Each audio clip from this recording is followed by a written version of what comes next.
Every year, around the first of the year, I have an opportunity to speak at a conference where all of the people that attend are leaders in the hospitality business.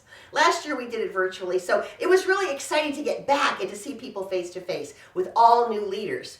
I always ask what generation you're in so I can begin to understand my audience, and when I went to ask, are there any baby boomers in the room, not a hand went up. Are there any Gen Xers in the room? Not a hand went up. Are there any millennials in the room? And the room actually shook because almost every hand went up except for the 7 Gen Zs that were sitting off in the corner.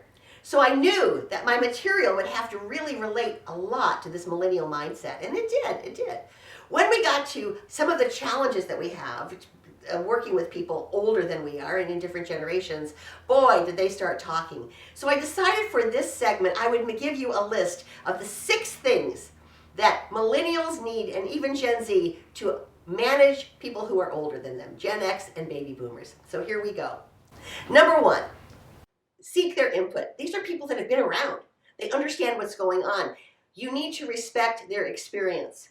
You may not do everything that they say, but you've got to ask for input from them. They have to feel like they have had value if they've been working for this company for decades. You've got to honor them and seek their input.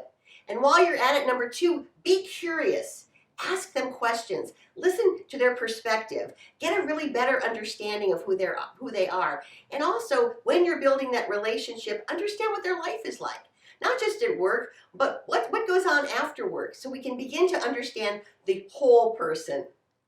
Number 3, avoid making assumptions. Just because they're older doesn't mean they don't know. And not all baby boomers and not all Gen Xers are the same. I know, because I am a baby boomer, and I don't want people making assumptions about me because I'm interested. I'm always curious. I'm learning about new technologies. So don't make assumptions that I'm way back 2 decades back because I'm a baby boomer.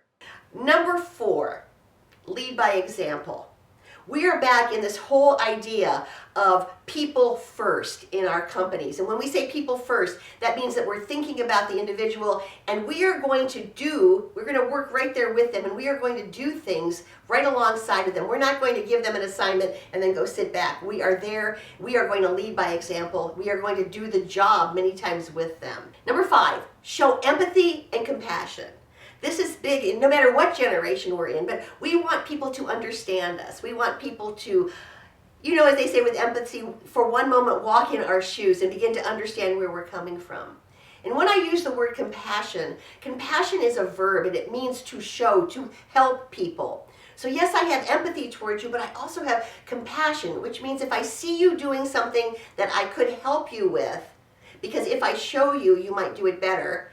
That is a compassionate leader, someone who takes the time and helps. And lastly, number 6 is we've got to continually provide feedback.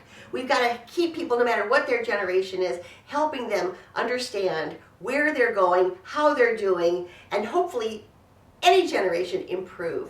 These are my 6 tips for today, how we can manage, especially people who have had more experience than us in the workplace, because millennials are taking over. You're in all of my conferences right now, and you're becoming the generation that is the largest of all the generations in the workplace. So take heed, listen to these examples, and let me know how you're doing. Thanks, everybody. I'm Karen McCullough.